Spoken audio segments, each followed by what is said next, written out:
জীবনের গল্প নিয়ে আমাদের ক্যামেরার সামনে আছে এক অসহায় আপু। তার কাছ থেকে জানতে চাই তার জীবনের গল্প। আসসালামু আলাইকুম আপু, কেমন আছো? ওয়ালাইকুম সালাম, ভালো আছি। আপনারা কেমন আছেন? আলহামদুলিল্লাহ ভালো আছি। তোমার নাম কি আপু? রূপালী। রূপালী। বাড়ি কোথায়? চাপাই। চাপাই না, রাজশাহী চাপাই।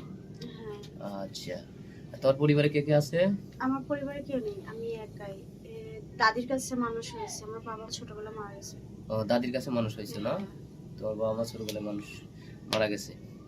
আহ, আচ্ছা, এখন আমাদের ক্যামেরার সামনে আসার মূল কারণ কি? সাহায্য সহায়তার জন্য, না কোনো ভালো মানুষের সন্ধান, বিয়ে শাদী করবে এরকম কিছু?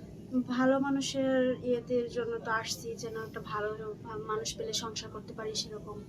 না, আমরা তো গরিব, কেউ নেই, আহ, তার জন্য। তো তোমার গ্রামে কোনো ভালো ছেলে নাই? এই এলাকার মেম্বার চেয়ারম্যান দেখে শুনে বিয়ে শাদীর ব্যাপারে কোনো কথাবার্তা হয়নি কখনো? না, এরকম কেউ নেই। গার্জেন থাকলে সে না হইব, গার্জেন নাই দেখি তো এরকম আজকে আপনাদের এর ভিতরে আসছি। আসার মূলত হচ্ছে গিয়ে যে আমি যেন ভালো একটা হাজবেন্ড পাই বা সংসার করতে পারি সারা জীবন। ওরকম একটা হাজবেন্ড পেলে ভালো হতো। সবাই, সব মেয়েই চায় যে একজন ভালো স্বামী সংসার করুক, ঠিক আছে। আবার সব ছেলেই চায় একজন ভালো বউ পায়। তো গ্রামে তো মনে করেন তোমাদের ওখানে কি যৌতুক প্রথা বেশি চলে নাকি? হ্যাঁ, এরকমটাই চলে। যৌতুক ছাড়া বিয়ে শাদী হয় না? না। দেখতে শুনতে খুব সুন্দর। তোমার মতো মেয়েকে যৌতুক ছাড়া যে কোনো ছেলে বিয়ে করবে, ঠিক আছে। আমি বিয়ে না করলে আমি প্রস্তাব দিতাম, কিন্তু যেহেতু আমার বউ আছে এখন তো সম্ভব না, এত সুন্দর একটা মেয়ে।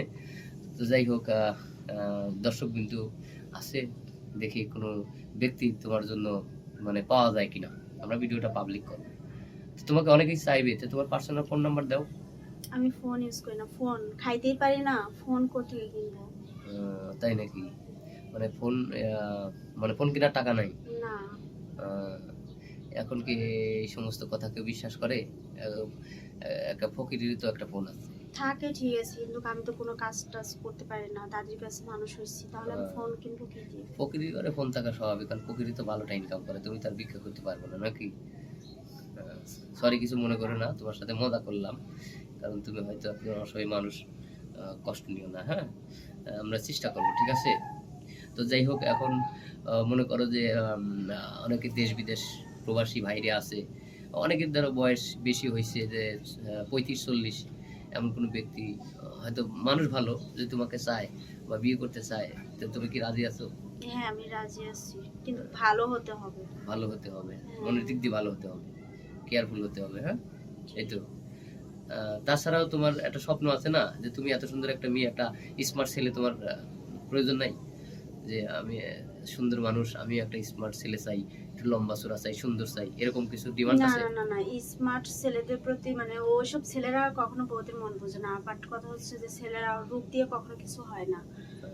আচ্ছা, আমি চাচ্ছি যে আমার হাজবেন্ড হবে, সে যেমনই থাকুক, শুধু আমাকে কেয়ারফুল করবে, মানে আমাকে কেয়ার করবে, লাভ করবে, এটাই।